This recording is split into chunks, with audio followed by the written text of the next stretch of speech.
What's up, y'all? Happy Thursday, everybody. Happy Boxem office hours. Once again, we're live every Monday at 5, Tuesday and Thursday at 4, plus a lot of other random stuff. You guys want to make sure you're tuned in and coming and asking questions whenever we're live. But yeah, let us know who we got in chat tonight. It was a great vibe on the free class last night, so I'm sure we'll see a couple of you guys here again. But super high energy, lots of good info shared. We're excited to jam on the next one here in 2 weeks. And yeah, we'll see you guys then. And yeah, let us know who we got. Let us know what questions you guys got. And then so definitely priority for the next couple of days is going to be Mother's Day sales, which are already starting on lots of websites, right? And the nice thing is if you're a beginner, you primarily still just want to be doing storefront stocking, right? But the nice thing is how that continues to play in is you're doing storefront stocking the same method, and then eventually you'll manual source your favorite retailers, right? But your storefront stocking is just more profitable right now because there's more deals on.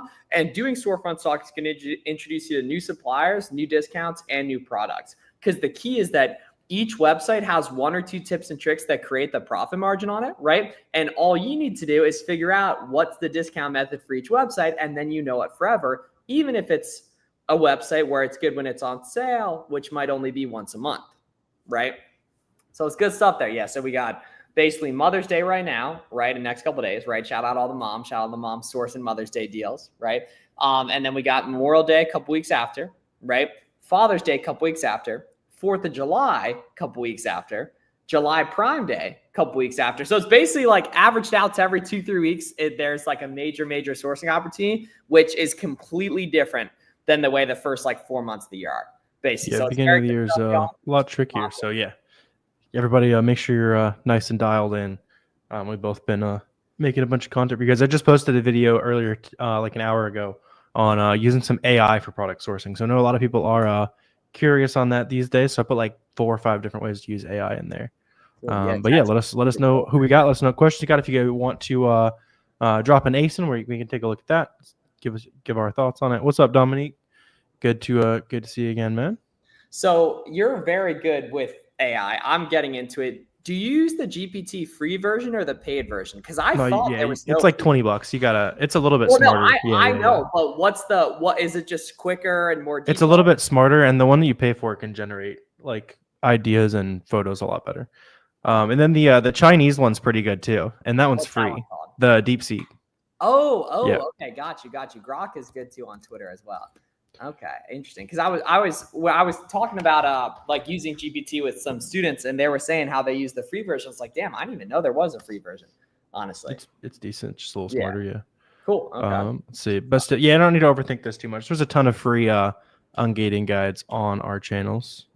Interesting profile pic there. I hope that is that you IRL right there. the oldest guy ever. Yeah, we got a Neanderthal in chat today. Yeah, might be on the border right there. But yeah, pretty much like the short version, like what I was saying. So there obviously are a bunch of tutorials out there, but the big thing is just buying 10 from a big retail website, Kohl's, Walmart, Target. Target works phenomenally well. But any of these big retailers, the brand specific website, you just have to think from Amazon's perspective, like what would quantify as proving that something's legit, and it's purchase documentation from. Ooh, did you just put the logo up there? Yeah. Okay, I was gonna say. Okay, yeah, y'all see that logo right up there? Yeah, this is Boxem office hours right there, right? But kind of just lost my train of thought. Oh, Ungating, yeah, like just purchasing 10 of a product that's also listed on Amazon for that brand. Basically, for wholesale, you buy from wholesaler, ungate it that way. Online arbitrage, you buy from an online website, ungate it that way. And then retail arbitrage, you buy the product in store, but then you buy 10 of a cheap item within that brand online, do the ungate, then return, and then you're good to go forever. Yeah. Yep. Let's see. Should you do wholesale instead of online arbitrage? So wholesale, you're going to have a lot more expensive mistakes, right? Like there's a bunch of different great ways to make money on Amazon, but you wouldn't see brand new Amazon sellers doing 100K in their first 3 or 4 months. You wouldn't see us continuing to do online arbitrage ourselves if there was no opportunity, right? So just do whatever fits your skill set and whatever you see yourself enjoying doing, right? I don't like the business model of calling hundreds of suppliers to like get that account and that kind of thing. I have a lot more fun just buying from websites. If you have fun calling a whole bunch of suppliers, then go for it. Whatever you want to do to run it up on Amazon. Yeah, like online arbitrage is so like collaborative and fun based on the nature of it being a little bit more of like a treasure hunt. Meanwhile, wholesale is like significantly more like kind of boring business. And there's nothing wrong with either of those, by the way, right? Nothing wrong with either of those. It's just kind of like whatever your skill set. Man, Amazon doesn't accept real invoices. Yeah, so fake money. It's not that they don't accept them. It's just they haven't. We know, I should have mentioned that on the Ungating spiel, but we know that getting to clients 100% normal, typically going to happen 5 to 10 times per brand, just the way the system works. And there's nothing wrong with that, you know? Yeah, keeps a lot of fake stuff off the platform. Can you ask general Amazon selling code? Yeah, absolutely. Yep. Here to help. Yeah, like Warner's a nice guy. I'm a nice guy, right? You're a nice guy. I'm sure the only reason we're here is to put y'all on game about how to sell on Amazon. At least that's the main focus, right? So yeah, of course, data distributors. For the grocery category, what's a good way to good OA to use without having an LLC? What's a good RA too? Yeah, so not having an LLC literally has no effect on it, basically. But in terms of ungating grocery, Target from or buying Yogi tea from Target's a great place to do that. Yeah. Yeah, and then as far as like sourcing grocery, you just go to the storefront of anyone who's already finding success on a listing with other third-party grocery sellers, and then you'll see kind of what other brands they sell. I can get an example pulled up here. We can answer a couple questions first too. Yeah, lots of you guys asking ungating questions, that kind of thing. Don't overthink the ungating process, right? There's free video on YouTube to walk you through the whole thing. If you get denied, apply again. Add as much information as possible to the invoice. 10 units works, all that good stuff. Even if it says like crazy things. So yeah, love to chat on things that are not as simple as ungating, right? Because that's just uploading an invoice. Yeah. Jason, sounds good, bro. Jason, yeah, text me if you need anything, man. Bro, I got approved for 4 Amexes in 1 month and got hit with a finance review. That sounds about right. That sounds about right. Yeah. About right, it sounds about right.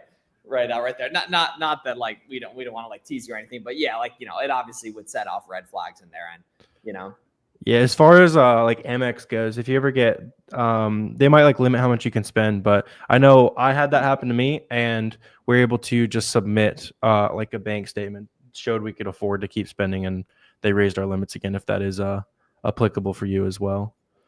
Sweet. So let me show you guys a quick example here, right? So if you go to a third-party listing of a grocery brand, whatever category you want to break into, right? So I just pull up an example of like a 3-pack of like some oatmeal or whatever, and it stuck out to me because there's lots of third-party sellers at all levels. So like this person has a ton of feedback, this person has 3, a good amount, 7. So there's a lot of like brand new Amazon sellers basically finding success on this.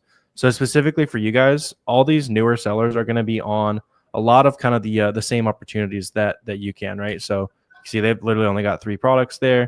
Let's see. And you can just specifically, if you're only focused on a specific category, then you can just zero in on that on SellerAmp as well. So like this kind of sticks out to me because if we can get those for, let's see, what are those 2? What's that, like 6-pack? Yeah, maybe not quite. We can check this real quick. Yeah, it's probably close. 10 count. Interesting. So this is probably like a hard to find thing because you can see it's sold by third-party sellers for like a lot. So I bet you buy this from Walmart for like 2 each when it's in stock. I don't like my business name. Can you use the DBA? Yeah. Oh, so Michael, you actually should change your store name literally like quarterly, basically, man. You can change that thing all the time. Yeah, you should change your Amazon store name all the time. Yep.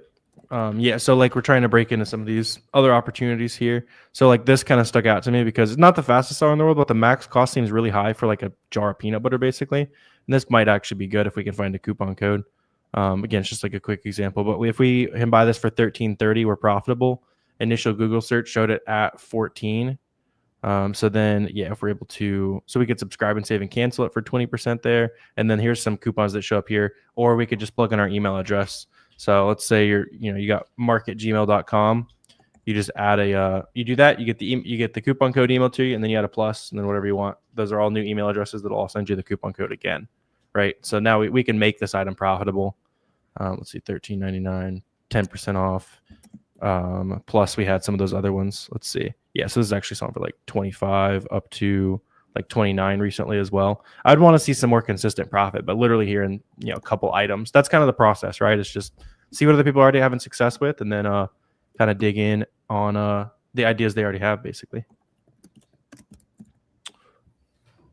See, why change your storefront name quarterly? Yeah, it makes you harder to storefront stalk while the link stays the same. People won't be able to like recognize your storefront basically. Yeah, let's see. What are the business licenses you're required to have as a reseller? Yeah, so as long as you have like a resale permit, that can help you get sales tax exempt on places. You don't actually have to have any kind of license or permits or anything like that. Just keep in mind that if if you have like personal assets you want to protect, it's a good idea to have an LLC. But we're not a CPA, tax professional, that kind of thing. Yeah, I want to talk to a real expert on that before you start dropping a whole bunch of money as well. Yeah, you can change your storefront name whenever you want, Dominique. Yeah. If an ASIN says 2-pack, can I still show an invoice for a 10 single unit, or would I have to show 20 units? Werner, you actually put me on this. You can just use 10 units, right? Yeah, like as long as like the title says like pack of 10, you could technically show 1 unit on there, but then you just highlight the 10 units on the like title, because they just want you to buy 10 individual units of something. If you keep changing emails, what if they ask you for an email for your address? What do you do? What do you mean by that, Margaret? Are you talking about the catch-all trick where we make the coupon code, that kind of thing? Probably. So when we do that, the reason you add a plus is on Gmail, it's going to redirect whatever is after to whatever is before the plus, right? So in that example, we're using mark plus a big spam. If you have mark@gmail.com, anything they send you is going to go back to your email that you actually have access to if they have questions or anything like that. Let's see. Can you show the catch-all? Yeah, sure. We can. This is super important. I can show you guys. This is very. Yeah, show the period trick too as well. Yeah. So when you go on a website, tons of them are going to have a pop-up box like this, or you can scroll down to the bottom and it'll do the exact same process, right? So again, I'm just going to use like market. Let's say this is your Gmail address, right?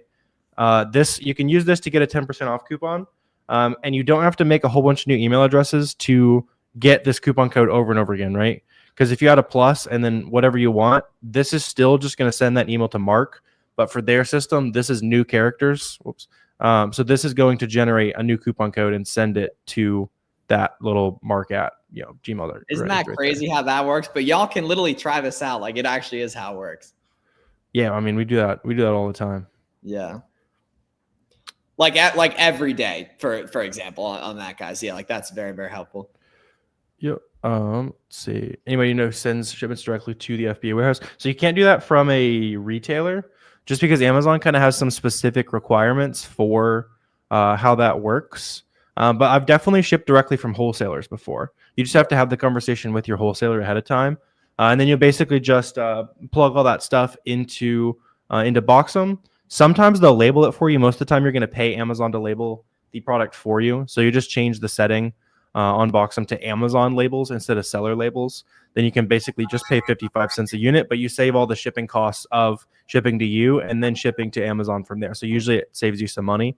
And then you'll provide the shipping labels, that kind of thing, and let them know what to put on each box. Generally, it's easiest if you're buying a whole bunch of something that all has identical boxes. Otherwise, it can be kind of a headache for your supplier. But if your supplier is willing to do it, then go for it. Once your package arrives at the Amazon FBA warehouse, how long does it take till it gets scanned? Because I believe once it's scanned, it shows it's in stock and available for purchase. Yeah, so it's going to depend, but on average, like, a day or two specifically. Sometimes it'll be FC transfer though, which can take a little bit longer as well. Yep. You guys are far and away. LOL, you got like a whole doc. Beast, man. Yeah. You got like a whole doc. All right, make sure we didn't. LOL's dominating here, man. Yeah. I know. I like it. Let's see. Takes a month for inventory to get checked on Amazon with 2D, so it'll be a little bit faster with 2D, which you can kind of access through Boxem. Usually, Boxem users and myself are seeing a couple days faster on average. You're able to start make some sales there. The reason why, like if you're saying it took you a month, then it probably was like a particular FC that was really backed up or really slow. Yeah. So you can just kind of keep that in mind, and then next time you're choosing a shipping option, choose, even if it's maybe $10-20 more expensive, you can pay extra to not ship to that, and generally like the lead time savings will save you the $10-20 there. New subscriber in the UK going to bed soon. Oh, I feel that. Thanks for tuning in on the late night, man. Yeah, thanks for tuning in. Yeah, it's late there for you. I like it. Let's see, FBA or FBM forever if you had to choose. I mean, I would FBA for sure, just because it's a little bit more scalable, a little bit more of like a like a long-term business, but for short-term profit, it is impossible to beat FBM. Yep. So you should do both, because you kind of beat number one, you can beat FBA sellers to an opportunity. If everyone's buying at the same time, then FBM sellers are going to be there quicker, obviously. And you can kind of test the concept, and based on how fast it sells FBM, restock a whole bunch more FBA, and then it's going to be a little bit more scalable. It's a fact right there. Smaller shipments with fewer agents to speed up checking times. I wouldn't really worry about it too much. Like just, do what you can to start, and then over time, you're going to worry about those optimizations and everything as you're going, I would say. I don't think that would even speed up your check-in times anyway. It'd be interesting to dig into. I'm sure we have a little bit of data we could dig into on that, but I doubt that would actually speed up anything. Yeah, I completely agree on that too. As well, Milwaukee shows all items restricted. Yeah, that means it's what's called hard gate whenever it says the copy listing there, so you can't move it. Yep, you can start looking at like some auto ungates and stuff. You obviously can ungate. Let's see, our smaller profits worth you buy sitting there. Oh yeah, so like on a per unit basis, I assume you mean like you're buying like $1-2 profit items. Yeah. Generally no, but if it is maybe 100% ROI, you buy it for $2, sells for 10 to 11, it's a $2 profit, then maybe you consider something like that, right? It also depends on who's doing your prep, because if you yourself as the business owner are doing your prep, you probably don't want to sit there and throw things in boxes and label it for $1.50 each, right? But if you're hiring someone, or it's still got a good ROI after you get a prep center doing it, that kind of thing, then it might make total sense. But you just kind of figure out what the value of your time is there. Just started my FBA journey. Got Keepa and SellerAmp subs along with the printer, or along with SellerAmp and Keepa subs, right? What print do you recommend? The Rolo one's fire. There's also the Polona ones that's really good too, as well. Yeah, make sure you grab a free trial of Boxem as well there. That's how you like ship products and track your profit, that kind of thing. Is clothing high return rate? Yeah, so like it depends on the type of clothing. Stuff like socks and underwear, people usually know what size they are. If it is, a pair of shoes, they'll generally have a little bit higher. And also just keep in mind, like, I look for higher profit on women's and kids stuff than men's stuff, because there tends to be higher return rates. Certain brands also have a lot higher return rates, so you can kind of start to pick up on some of that. And Dominique, I know you hopped in last night, so you can always just shoot me a DM whenever you're buying something. I can give you some insights, help you know if that is like a super high return product, see if there's any risk that you might not be missing, or might be missing, that kind of thing. So Shortscape says, I'm a VA and I don't have a client. Give me some tips for client hunting. Honestly, I've seen a ton of savage VAs that literally were found just off VAs cold DMing. So, the nice thing is just being active in the Amazon community. Like, you can reach out to different sellers and find people, honestly. Like that's how I found my thumbnail VA. My friend Steven has an amazing VA he found just from cold DMs.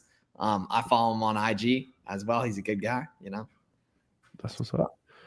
When your package gets to Amazon, how long does it take until it gets scanned? Once it gets scanned, it's not always in stock and available for purchase right away. Usually like a small percentages, because those are the ones that are going to stay at that warehouse. And then the rest of it generally gets shuffled across the country to other FCs from there. So the second you ship it to first sale is usually like 7 to 14 days, depending on how backed up it is. You might see a little bit faster with Boxem 2D as well, but once everything's checked in, it's usually like 3 to 4 weeks, and then you'll be buy boxing in as many places as possible. That's a fact. Yeah, we got you, Dominique. But is Boxem really needed? My mentor hasn't told me to use. Yeah, so honestly, like so it's $50 a month. You can try it out for free, right? And pretty quickly, once you watch tutorial, you're gonna see it's significantly better than using Amazon Seller Central or one of these other tools, honestly. On those. So yeah, you should totally give it a go. Finding Thomas. My proc's been an FC transfer for like a month. Let's get some FBM going too. Let's get some FBM going. Get some of that FBM. Get some of that FBM wealth going there. Well. Thomas. So it'll make your shipping faster, but you have no idea how much profit your business is making without like an analytics tool. So you can do shipments and analytics on Boxem. See, product does well. 26 count. You find a 28. It's not already Amazon. So like technically, you can most likely just send that to the customer. That's what I would do in that case, Donnie, especially since it already sells well, because you're keeping the customer more than happy with that example. technically Amazon could come and charge you some extra fees on that for the 2 count weight, basically like the pick and pack on that. But I've never seen that happen. And yeah, sounds like you found a decent opportunity. There's an example I've seen a couple times. It's like that underwear listing. I know you've seen where it's a 5-pack, but the listing's a 4-pack. Yeah, and the pictures of 5. It's still, yeah. Yeah, the pictures of 5. Y'all should go low key peep if your local store has those. You can check online, right there. But yeah, nah, definitely. And all you guys who are brand new to this stuff, Warner has a free course. I have a free course. You should go through all that content. That's going to get you up to speed so nicely, step by step by step. You can watch it on 2x speed theoretically if you want to see us yap a little bit quicker, right there. But that'll bring you up to speed here. Am I going to buy the Boxem? Where do I find teaching? Is it on YouTube? Yes. Search Fields of Profit Boxem, Flips for Miles Boxem. It's also going to be in our free course as well. Anything you guys need with that, we can put you on. Do we get our referral bonuses for Boxem? Yeah. If you Google Boxem affiliate, you can see the sign up page. And we offer 30% recurring monthly commissions, which is incredibly high relative to industry standard. Yeah. So if you got some Amazon seller friends that are still wasting a little bit of time, you can put them on game there. Yep. Sweet. Yeah. Let us know what other questions you guys got here and make sure we didn't miss any. We got a whole bunch all at once there. Let's see. So they're asking, is a prep center really worth it? When you're starting out, you want to have as much control of your product as possible, right? So you can switch between FBM, start FBAing some stuff if it's not selling super well, but it can also save you some money, right? Because you're probably paying sales tax shipping to yourself. Actually, I think you said you're in the UK, so I'm not exactly sure how that works. I would assume it's probably similar across the country, but like over here, there's 0% in Oregon, but a lot of states, like I had 10% sales tax, right? So you might as well ship for zero sales tax and save overall money on the purchase and let somebody else do the work for you. Miles with the beard gang. Yes, sir. I'm trying to get like Warner. What's up, family? Here for another video. Extra Chipotle sauce. Yeah, Chipotle is good. Nice meeting yesterday. Appreciate you. Is Amazon integrated auto pricing system good? Nah, just use a third-party repricer, man. Yeah, Amazon system isn't really good. It's not really incentivized to make you money. It's just incentivized to sell your items. And it's not really worried about your profit. And repricers literally only exist and only make profit if you make, or they only make money if you make profit. So the incentives are nicely aligned there. Yep, exactly. Yeah. So yeah, I shoot for about 10% net after I pay my team and software and all that kind of stuff. Sellers who do a lot more of the work are probably closer to like 15 to 20%, but that's just kind of whatever kind of business you want to run. If you want to do a bunch of the work and save some overhead, then go for it. Longest you've been waiting for a product to get out of FC? Probably honestly like a month, 6 weeks. You don't really track things kind of that detailed, especially as you're growing, because the biggest thing that helps you grow isn't like micromanaging every unit. It's just sending in as much inventory as humanly possible and then tracking what's starting to sell, restocking that. And sometimes like if it were to get lost in FC transfer, rather than like wasting a bunch of time tracking those couple units, you just get reimbursed for it, use that money to buy more stuff and keep feeding the beast. Basically the only thing that grows your business as a new seller is sourcing products and talking to other people, because that generally leads to sourcing smarter products, sourcing new items together, that kind of thing. Those are like the only 2 things you need to worry about as a new seller. So Sam's Club or Costco is a good supplier. Also, I'm trying to get Ungated in toys because of Q4 too. So get Ungated in toys when you find a profitable toy item from a big website, right? Target's going to be a great place to do that when the time comes. But the number one mistake beginners make product sourcing wise, or I'd say like the 2 biggest mistakes. So the first one is they expect to find stuff good at the advertised price. Very, very rarely the case.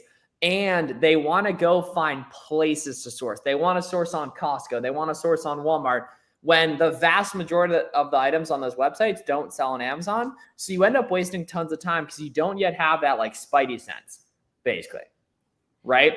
But over time, right, you start to learn your favorite websites and then you can do manual sourcing, but you want to start out doing storefront stocking. It's going to make a significantly more sense. Yeah.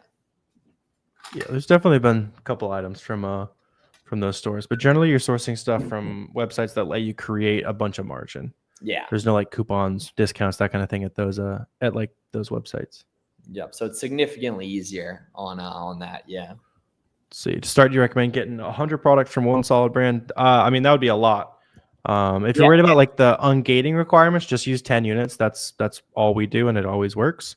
But yeah, I like the idea of testing across multiple brands as well, because there are like a good amount of brands that are auto ungated as well. So just look up like auto ungated sourcing on YouTube, and you'll see Miles and I both ripping through a lot of that. It's a good place to start. And then as you find profitable things that are gated and let you apply, just use that invoice to get approved, basically. Oh yeah. Respect guys for the auto pricing, top 3 auto reprice tools. There's a bunch of them out there. Just start out with like Be Cool or Aura, test out how you like them. You can do the repricer. You know, you can try a bunch of them on those. Once you got like 10 plus stations, it makes sense. Yep. Let's see. Getting started with I've seen people talking about Amazon. I have no idea what Amazon Pay is, so I'm gonna go with no. But I am curious. Yeah, no. Now that I think about it, yeah. So if we can't tell you what it is, Amazon Pay. Oh, I think it's like a Shopify competitor. Like interesting. Yeah. Oh, that makes sense, because it's like Shop Pay on some websites. You can like save your information, that kind of thing. Yeah, that would be like when you're being a consumer, which yeah, I mean, we don't really have anything that could be that helpful with that, honestly. Yep. Yeah, it's normal to get declined, Trey. Like we were saying, just legit invoice from a real retailer, 10 units, make sure it's got all the information, submit it till it works. That's ungating process, basically. Yeah, and I know it feels bad getting declined right there, right? But just how the system works, you can either accept it or choose to, really never make money on stuff. Do you guys sell New Era hats? I've seen them in people's storefronts. I'm not super sure. I have seen it before though. I've sold some college branded hats, that kind of thing. Let's see. Terms of definition. Yeah, so you'll learn a lot of this, Peter. Just go watch. We both have a super detailed free course. So there's like a Floods for Miles free course, Fields of Profit free course. Watch that whole video, and then after you do that, you'll understand all the basics. You'll be ready to like kind of go tackle everything. And then if you have like specific questions, just have a quick combo with ChatGPT, I'd say, honestly. Or yeah, you can also hop in the free Discord that is down below. There's lots of good helpful sellers in there. We're interacting there as well. Yep. Yeah. So Boxem's by far the easiest way to make shipments. Just go watch a tutorial onto that and try it out free, Zed. So literally all it costs is just like, an hour, then or just the time. You don't even have to set it up. You just got to click a couple buttons, then just waiting for it to load right there. I've submitted 26 times. They have not negated me. I've invoiced from Walmart and Wholesale. Any advice? Yeah. So Alex, I know it sucks getting declined. Just how it works though. Just how the system works. Keep submitting, beef up the file, maybe try a different ASIN, but you're doing what works. As long as you're submitting the order documentation, downloads PDF, you'll be good to go on that. Yeah, my worst is like 40 or 50, something like that. Basically, there's no incentive for them to actually do their job and approve it. Only incentive to not approve fake stuff. So a lot of people just sit there and spam decline all day. That's kind of the unfortunate side. You can always put something in the comment box when you're applying, and then if you get a specific reason for denial, then address that when you reapply. Yep. Yeah. Damn. Finding Thomas, man. Do some FBM, brother. Do some FBM, man. We got to get you out of this FC transfer trauma right there, man. Yeah. Do a little FBM action, man. Right there. Yeah. Thomas, just keep sending profitable stuff to Amazon. You shouldn't really need to spend too much time worrying about like FC transfers and stuff. It'll get there when it gets there. If it doesn't get there, you'll get reimbursed. And then get some FBM rolling. 10 units, Donnie. If you are ungated, how much did you buy at a time to send to FBA? Yeah, good question, Margaret. So you'll look at the number one, the new offers graph on the bottom of an item. I can just pull up an example here real quick. So this was the thing we were looking at a second ago, right? So here's something, not the fastest seller in the world by any means, but number one, you can look at the estimated sales and then figure out what's my share of those sales going to be. So I'll check and see like how many other people are on there. Don't pay too much attention to like, I used to do a lot of math, and I feel like everyone did, where it's like, 50 sales a month divided by 4 sellers in this case that are FBA and that kind of thing. Usually just kind of use that to educate like a rough test order. So usually I'll test order like anywhere from 5 to 50. In this case, I probably do like 10, maybe 15, see how much of that piece of the pie I can get. And then you can also look at the new offer count and just make sure that people are actually selling out. So like right there, somebody new came on, somebody sold out right there. A couple new people, somebody sold out. So I'm seeing kind of like lots of different examples that it's actually selling. And then just hop on with, like 5-10 unit test order while you're building that confidence, and you'll quickly be able to see how fast stuff actually sells and be more confident next time. Yep. Send 10 units, even ask for 300. Yep. We're only going to recommend what's battle tested throughout hundreds and hundreds of sellers. Yeah. on those. They're not giving me a reason. If you're getting auto denied, definitely put some notes in the submission that says like, please show this to a human, or you can shoot me a DM on Discord and I'm happy to send over our auto deny guide as well for ungating too.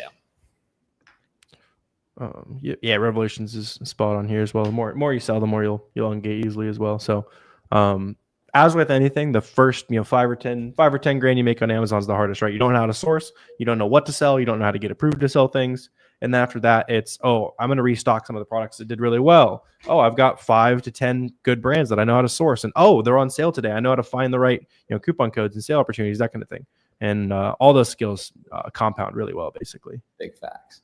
Right there. Sweet. Yeah. So appreciate y'all tuning in for another episode of Boxem Office Hours. We come on here to spit some game and help you guys out.